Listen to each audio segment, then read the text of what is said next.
G'day, welcome to Todd's Kitchen. Lollipops have been around for literally hundreds of years. They're incredibly simple to make, but they're actually pretty expensive to buy at the shops, so why not just make them at home?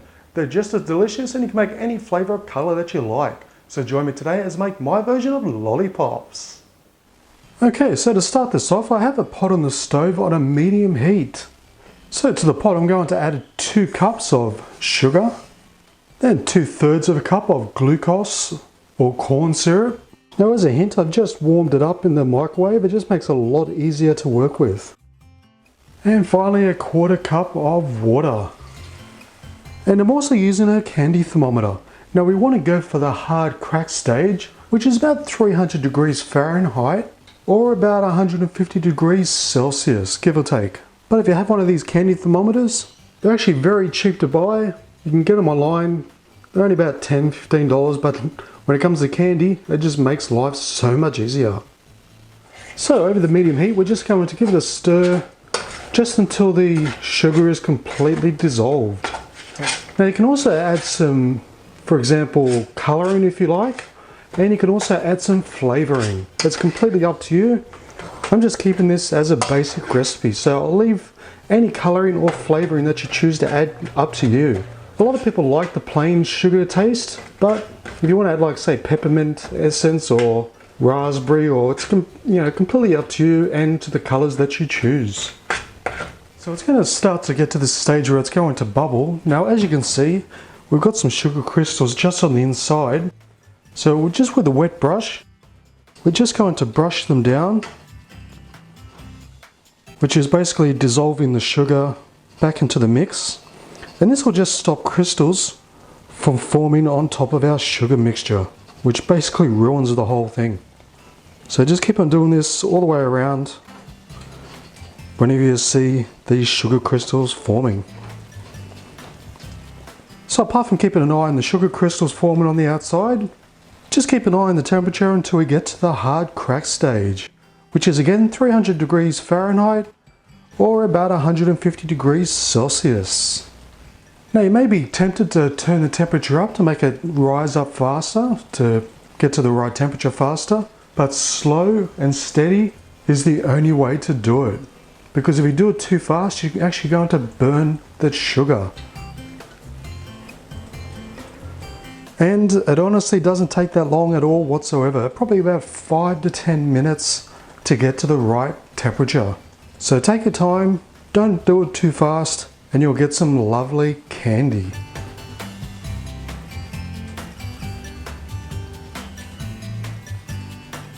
And also my best advice is, apart from the occasional water down off the sides, whatever you do, don't stir it, because it'll actually make things worse. You just want it to cook by itself.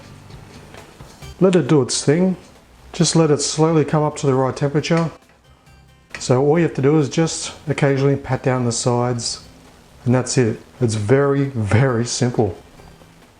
Okay, so it's just about to hit the hard crack stage. Now I've had to tilt the pan just slightly because the thermometer wasn't 100% under, but it's just hitting the hard crack stage right now, so take it straight off the heat. Okay, now quickly, I've got a bowl here with some ice, an ice bath. We're just going to place that in there, and this will stop the sugar from cooking. Just don't let it touch the glass sides, because if we leave it by itself, it's going to continue cooking. So we just want that to stop straight away.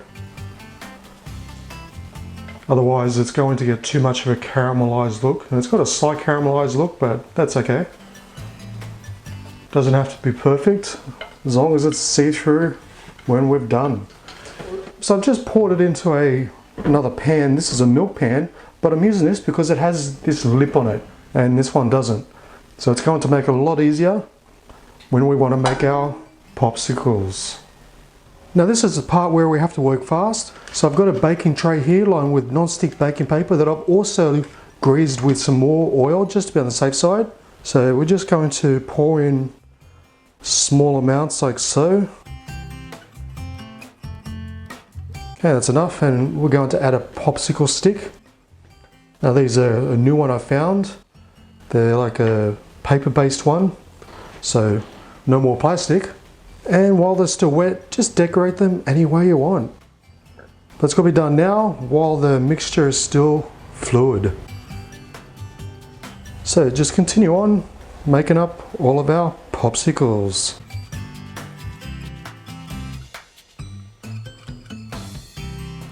So you can find these new paper-based ones, fantastic for the environment. If not, just use what you got.